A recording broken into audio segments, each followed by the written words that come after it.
بسم الله الرحمن الرحيم.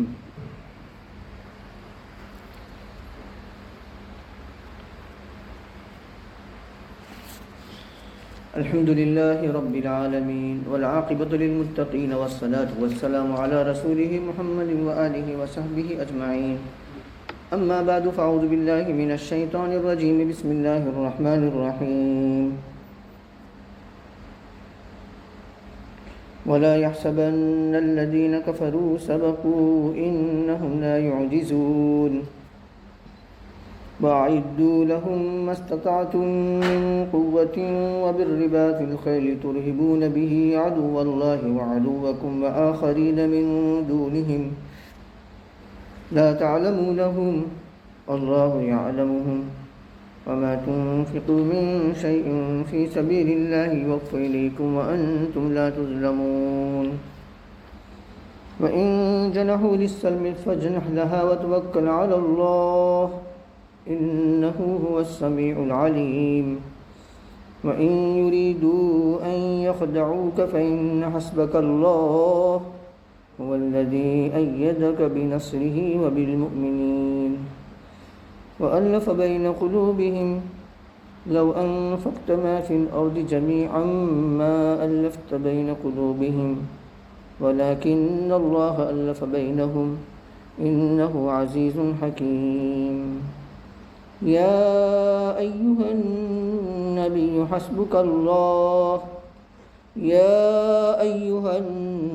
حسبك الله ومن اتبعك من المؤمنين. آمنت بالله صدق الله مولانا العظيم وصدق رسوله النبي الكريم ونحن على ذلك لمن الشاهدين والشاكرين والحمد لله رب العالمين. قابل احترام بزرگ اور عزیز دوستوں اور ریسیور سے سننے والی میری معزز ماں بہنوں، سورۃ الانفال کی آیت نمبر 59 سے لے کر کے 64 تک پڑھی گئی ہے. پہلی آیت کا ترجمہ: اور خیال نہ کرے، گمان نہ کرے وہ لوگ جو کافر ہیں کہ وہ بچ کر بھاگ نکلے، بے شک وہ اللہ کو عاجز نہیں کر سکتے. یہ آیت ان کفار کے بارے میں نازل ہوئی جو غزوہ بدر کے موقع پر یا تو شریک ہی نہیں ہوئے یا شریک تو ہوئے لیکن وہ نہ تو قتل ہوئے اور نہ قیدی بنے. آپ حضرات جانتے ہیں کہ غزوہ بدر کے موقع پر کفار میں سے 70 قید کیے گئے تھے اور 70 کو قتل کیا گیا تھا اور باقی بچ گئے تھے. تو جو بچ جانے والے ہیں، چاہے شرکت نہ کرنے کی بنیاد پر یا شرکت کی لیکن قتل نہیں ہوئے، بھاگ نکلے، قیدی نہیں بنے، بھاگ نکلے، تو کہا کہ یہ بچ کر بھاگ نکلنا اپنے بارے میں یہ لوگ یہ خیال نہ کریں کہ یہ ہمارے حق میں ایسا ہے کہ ہم ہمیشہ کے لیے محفوظ ہو گئے، اب ہمیں گرفتار نہ ہوں گے اور کبھی پکڑا نہ جائے گا اور کبھی سزا نہ دی جائے گی. اللہ تعالیٰ فرماتے ہیں کہ کافر یہ خیال نہ کریں. اس وقت ان کا بچ نکلنا وقتی طور پر بچ نکلنا ہے. ہو سکتا ہے آگے چل کر کے دنیا ہی میں ان کو رسوائی اور ذلت کا سامنا کرنا پڑے، شکست کا سامنا کرنا پڑے، اور اگر دنیا میں نہیں تو آخرت میں ان کے لیے عذاب تیار ہے. تو یہ ان کافرین کے بارے میں نازل ہوگی. وہ لوگ جنہوں نے کفر کیا گمان نہ کرے کہ وہ بچ نکلیں گے، بے شک وہ اللہ کو عاجز نہیں کر سکتے. بولا اللہ کو کون عاجز کر سکتا ہے؟ اللہ سے بچ کر کون نکل سکتا ہے؟ اللہ کی پکڑ سے کون بچ سکتا ہے؟ آگے کی آیت: مسلمانوں کو غیروں سے مقابلے کے لیے مکمل تیاری کرنے کی ضرورت ہے، اور وہ تیاری ہر زمانے کے اعتبار سے اس زمانے کے مطابق ہوگی. اللہ تعالیٰ فرماتے ہیں تم تیاری کرو مسلمانوں ان کے لیے، مطلب ان کے مقابلے کے لیے، ان سے مقابلہ کرنے کے لیے، غیروں سے مقابلہ کرنے کے لیے، کافروں سے مقابلہ کرنے کے لیے کیا تیاری؟ مستطاعتم، یہ عموم ہے یعنی عام رکھا ہے، جنرل، کہ جو بھی تم سے ہو سکے. تو یہ اتنا عام ہے کہ گویا ہر زمانے کی ضرورت کے اعتبار سے وہ تیاری ہوگی. یعنی کہ پرانے زمانے میں رمی تیر اندازی تھی اور پتھراؤ کرنا تھا اور تلوار چلانا تھا، تو آج بھی وہی چلے گا؟ نہیں.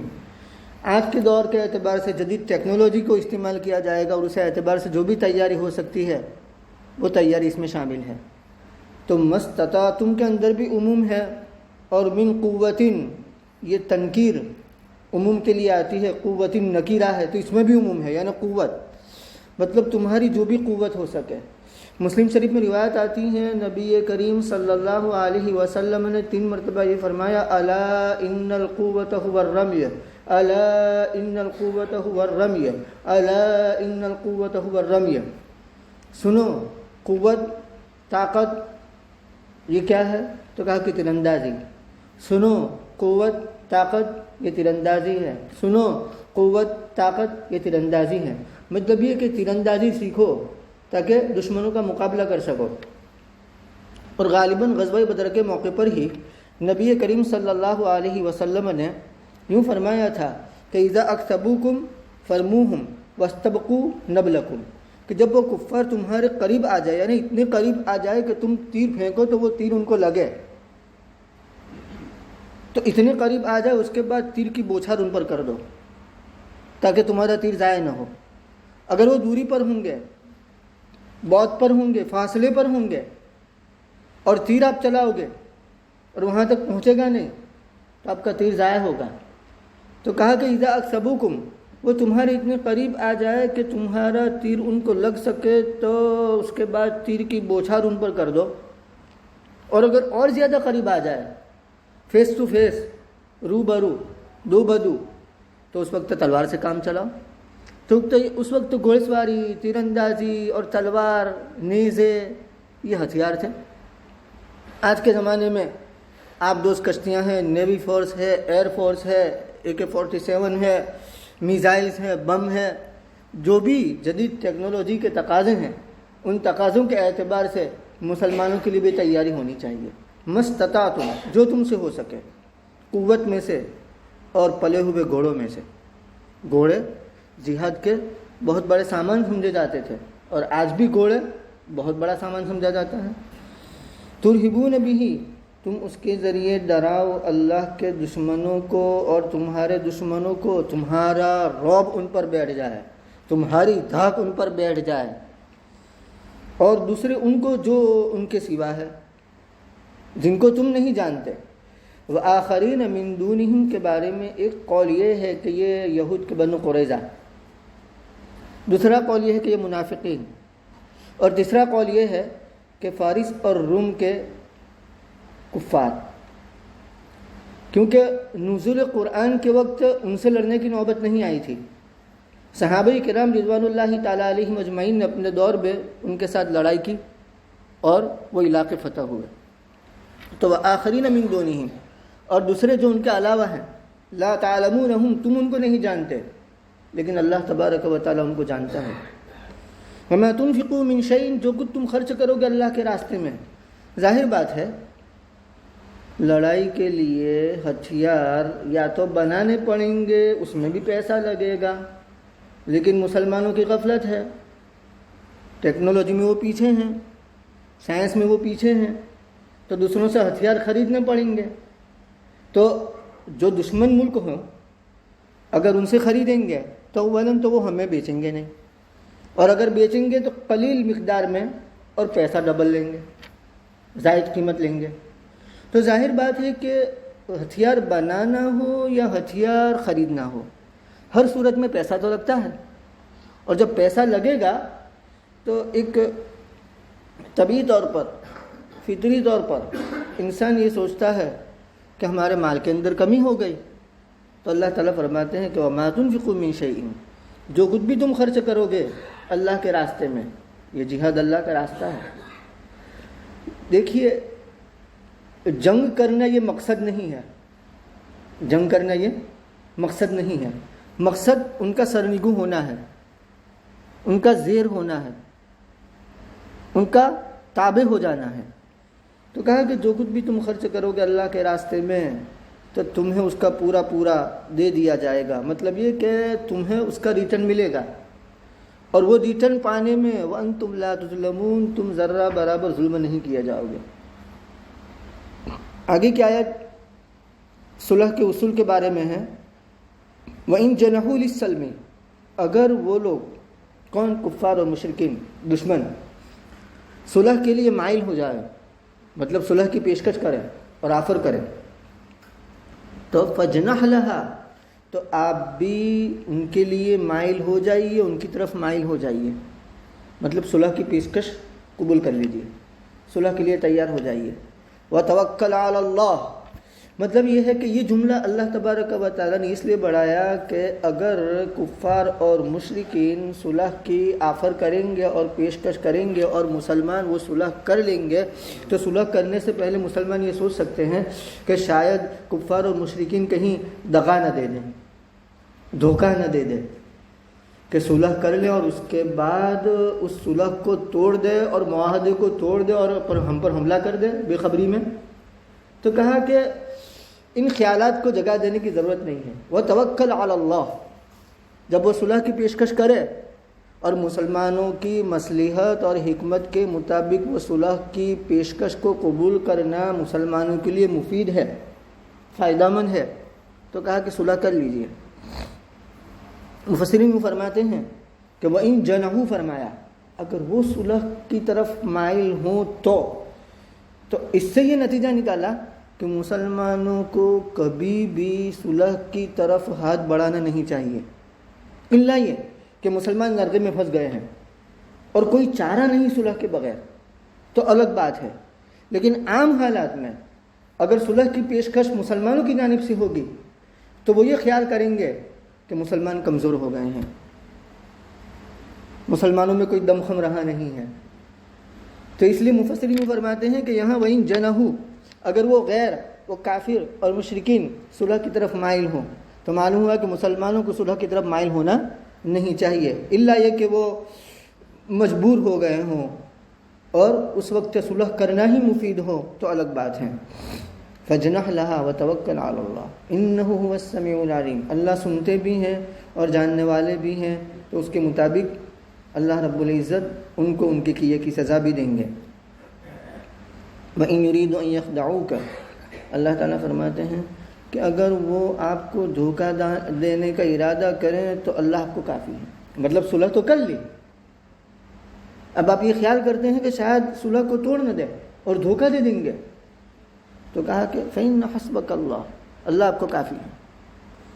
اصل مدد تو اللہ تعالیٰ کی ہے، اور اس مدد میں فرشتوں کی جانب سے مدد آنا یہ بھی ہے، لیکن دنیا کے ظاہری اسباب کے طور پر کیا ہے؟ هُوَ الَّذِي أَيَّدَكَ بِنَصْرِهِ وَبِالْمُؤْمِنِينَ، وہ ہے کہ جس نے آپ کی تائید کی، آپ کی مدد کی اپنی نصرت کے ذریعہ اور مومنین کے ذریعہ، دنیا کے ظاہری اسباب کے ذریعے سے مومنین کو آپ کے ساتھ لگا دیا، آپ کا تابعدار بنا دیا، مومنین مخلص ہوں، متبع ہوں، مجتمع ہوں، سب جمع ہوں، متحد ہوں، ان میں کوئی اختلاف نہ ہو، سب ایک ہوں، تو اس کا اثر دشمنوں پر پڑتا ہے اور وہ ہمیشہ غالب آتے ہیں دشمنوں پر۔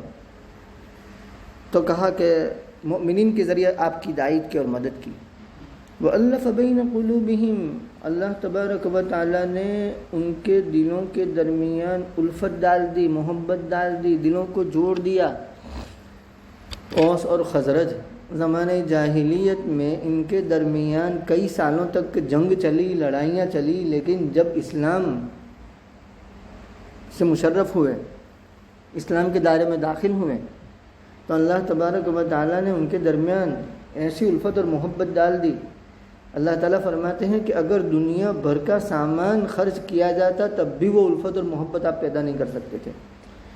سورہ آل عمران میں بھی اللہ تعالیٰ نے فرمایا وَاذْكُرُوا نِعْمَتَ اللَّهِ عَلَيْكُمْ، اللہ جتلا رہے ہیں اپنی نعمت کو، وَاذْكُرُوا نِعْمَتَ اللَّهِ عَلَيْكُمْ، تم یاد کرو اللہ تبارک و تعالیٰ کے احسان کو جو تم پر کیا. اذ کنتم اعداء، کہ جب تم ایک دوسرے کے دشمن تھے، ایک دوسرے کے خون کے پیاسے بنے ہوئے تھے. فألف بین قلوبکم، اللہ تعالیٰ نے تمہارے دلوں میں الفت ڈال دی. فاصبحتم بنعمتہ اخوانا، تم اس کی نعمت کی وجہ سے آپس میں کیا بن گئے؟ بھائی بھائی. تو وہی مضمون یہ ہے کہ اس نے تمہارے دلوں کے درمیان الفت ڈال دی. اگر آپ خرچ کرتے جو کچھ زمین میں ہے تو آپ ان کے قلوب کے درمیان الفت پیدا نہ کر سکتے، لیکن اللہ تبارک و تعالیٰ نے ان کے دلوں کے درمیان الفت ڈال دی. بے شک وہ زبردست ہے، حکمت والا ہے، جو چاہے کر سکتا ہے، اور جو کرتا ہے حکمت اور مصلحت کے مطابق کرتا ہے. فعل الحکیم لا یخلو عن الحکمہ، حکیم کا فعل حکمت سے خالی نہیں ہوتا. مخلوق کو ظاہری اسباب کے اعتبار سے ایسا نظر آتا ہے میرے ساتھ کیا ہو گیا، وہ اس کے حق میں وہ اپنے آپ میں یہ سمجھتا ہے، لیکن اللہ رب العزت کے یہاں اسی میں خیر ہوتی ہے. اے نبی، اللہ آپ کو کافی ہے، اور جو آپ کی پیروی کرتے ہیں مومنین میں سے وہ آپ کو کافی ہے. مطلب آپ کو تسلی دی جا رہی ہے، آپ کو گھبرانے کی ضرورت نہیں ہے. علامہ آلوسی رحمۃ اللہ علیہ یوں فرماتے ہیں کہ یہ آیت حضرت عمر رضی اللہ تعالیٰ عنہ کے اسلام لانے کے بعد نازل ہوئی. حضرت عمر رضی اللہ تعالیٰ عنہ جب مسلمان ہوئے تو وہ 40 میں مسلمان تھے. یہ آیت نازل ہوئی اور اس کے بعد مسلمانوں کی تعداد بڑھتی رہی، اسلام میں داخل ہونے والی کا تعداد بڑھتی رہی. تو اللہ تعالیٰ فرماتے ہیں اے نبی، اللہ آپ کو کافی ہیں، اور وہ مومنین جو آپ کی تابعداری کرتے ہیں وہ آپ کو کافی ہیں، لہذا آپ کو گھبرانے کی ضرورت نہیں ہے. سبحان اللہ و بحمدہ، سبحانک اللہم و بحمدک، ونشہد ان لا الہ الا انت، نستغفرک ونتوب الیک.